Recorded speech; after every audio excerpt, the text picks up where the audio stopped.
Hey everybody, I'm Rob. Thanks for stopping by my channel. So today I wanted to do something a little different. I'm going to take a look on Reddit. I'm not a big social media person, but I do like to go onto Reddit and check out some of the guitar Reddits sometimes. And I figured, hey, I'm going to pull a couple questions off of here and see if I can answer some of them for you. These aren't questions directed to me, just generic questions directed to these subreddits. So here we go. This is coming from the Learn Guitar subreddit. This is from OddBudget6635. And this question is on bar chords. It says, hi everyone. I've been playing for about 2 years and I've had little experience with bar chords in that time. I played the E major and E minor shapes very minimally and not for sustained amounts of time. And now I'm learning a song that's packed with bar chords and I'm noticing some soreness or slight pain in my wrist when I hold the bar chord for too long.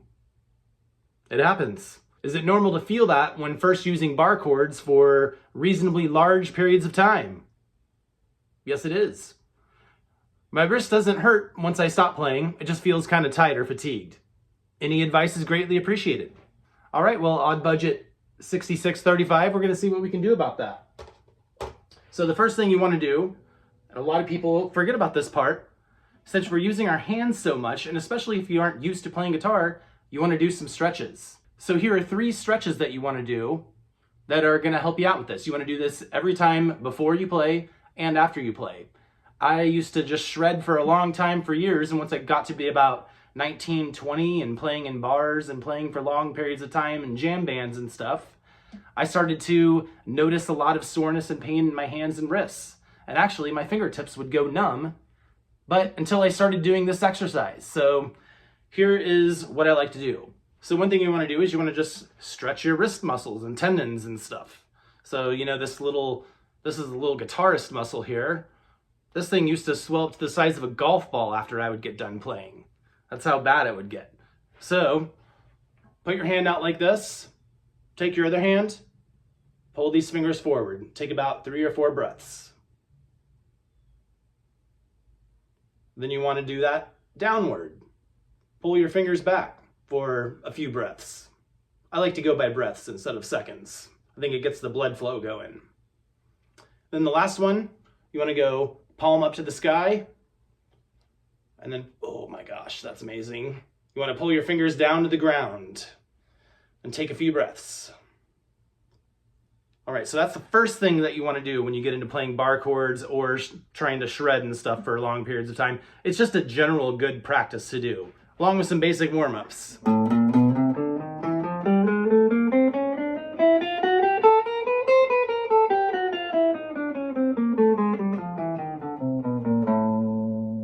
Take it at your own rate. You want to be even and consistent with those notes, so slow it down if you have to. All right, so the next thing you want to do is you've got your bar chord shape in your mind. A lot of times if we're going off the 6th string root, we're going to be playing the E shape. We're just moving that up and down, Started at, the G or at the A. We'll do it at A here, the 5th fret. So this is going to be our root here, 6th string, 5th fret. We're playing the E shape, and that is an A chord. Okay, so if you can't play this or you're getting, like partial strings ringing out, break it down, Try the top 3 strings, or try the lower 3 strings, and then move into the top 4 strings, the lower 4 strings. All right, so if we were playing an A bar chord with our root on the 6th string fret, or on the 6th string, you're going to want to be 5 for the high string, 5 for the B string, 6th fret for the G string. Just try playing that. It's an A major triad. Then work in your 3rd finger here to the 4th string at the 7th fret. Start off with that. Take your fingers off. Put your fingers back on there. Try to go straight to it. And then repeat that for the bottom 3 and 4 strings, okay? We just have like a full power chord down here when we do it off the bottom 3.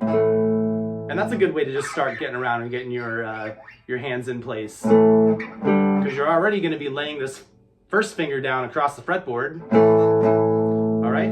Now let's try to incorporate the major third of this chord. This is going to be at the 6th fret on the 3rd string, the G string.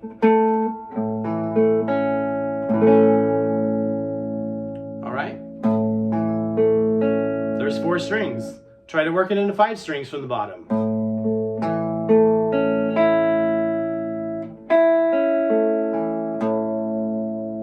Now let's start with the high E string, and try to play that entire thing.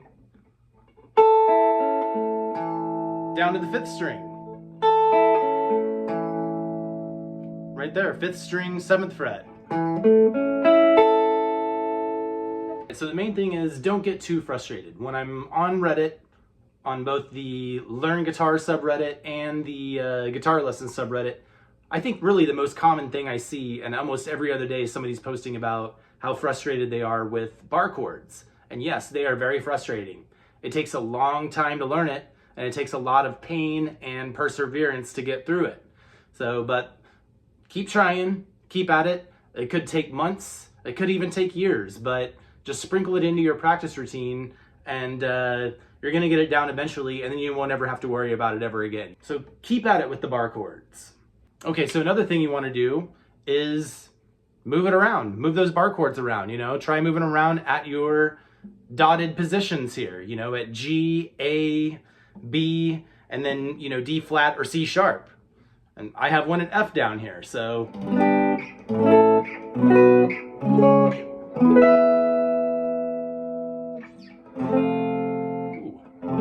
There we go, that's a little bit better. Okay, and then, yeah, E. Then playing in between the dots.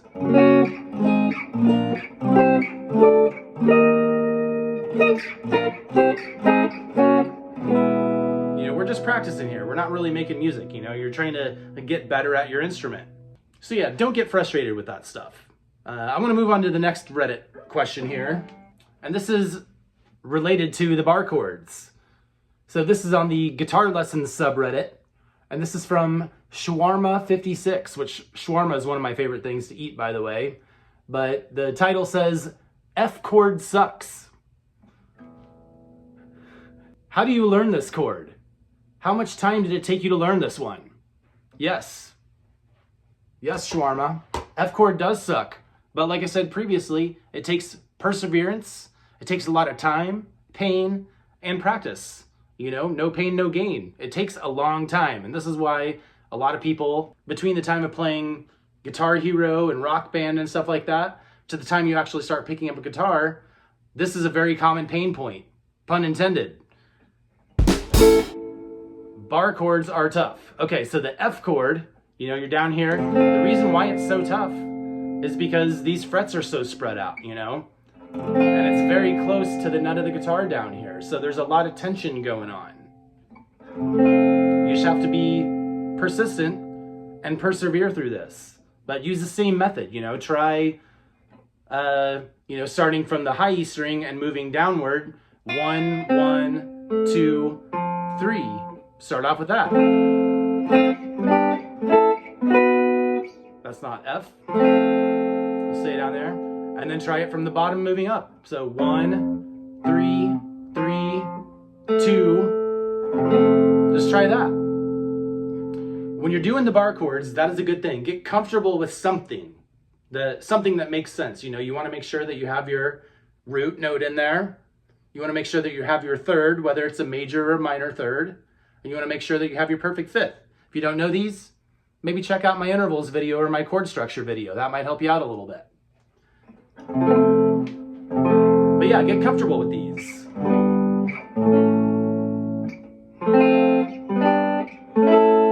The listener is going to interpret this as a full chord, whether you're playing the entire thing or not. If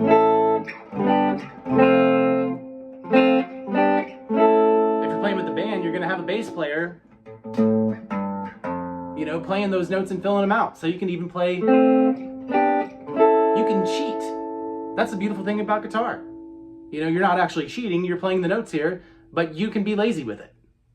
Okay, so I have a little bit of a lesson here for you guys. What I want you to do, go out and learn the song I Got Mine by the Black Keys. It's off their Attack and Release album. We'll probably do that as an album of the day, but I Got Mine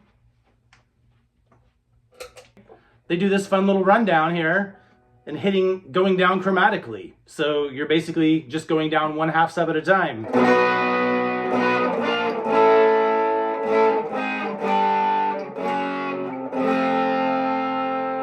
And you're just playing those full bar chords all the way down.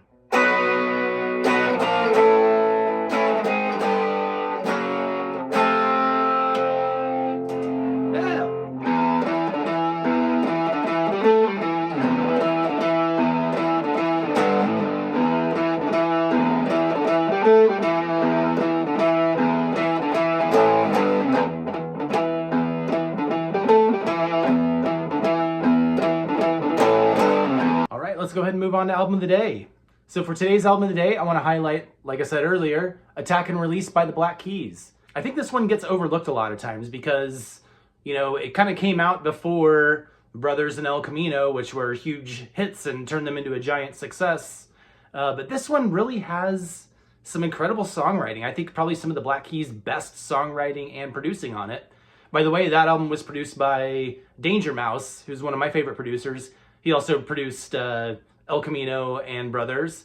But, you know, some other his credits are like the Gray album, where he mashed up Jay-Z's Black album and the Beatles' White album. It's really cool. He also produced like Demon Days by Gorillaz, Modern Guilt by Beck, a bunch of other stuff. I mean, he worked with Adele, U2, MGMT, Michael Kiwanuka, Sparkle Horse before he passed away. And then Danger Mouse is also a part of Gnarls Barkley, one of the members of Gnarls Barkley and Broken Bells, and Danger Doom, where he did a collaboration with MF Doom before MF Doom passed away. And that is, the Danger Doom album is great if you haven't heard that. Anyway, Danger Mouse produced Attack and Release by the Black Keys, and this album is just, it sounds so good. It's got great songwriting on it, and that example I used earlier was the very first track on the album.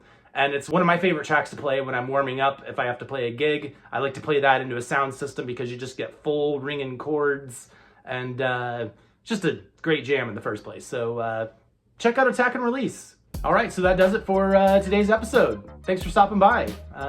Glad we get to kind of get away from some of the music codec stuff, even though it's very important. But I focused on that for so long that I'm glad to get that behind me and move on to some greener pastures here. So stay tuned. I'm going to check in with Reddit periodically and see what people are struggling with and see if I can help them out and answer any questions, because if someone out there has a question about it, I'm sure that you do too, and you might be able to take something away from this. So thanks for stopping by and checking this video out. If you haven't already, please subscribe to my channel to check out any new videos I have coming down the pipe. I'm going to try to post at least once a week here.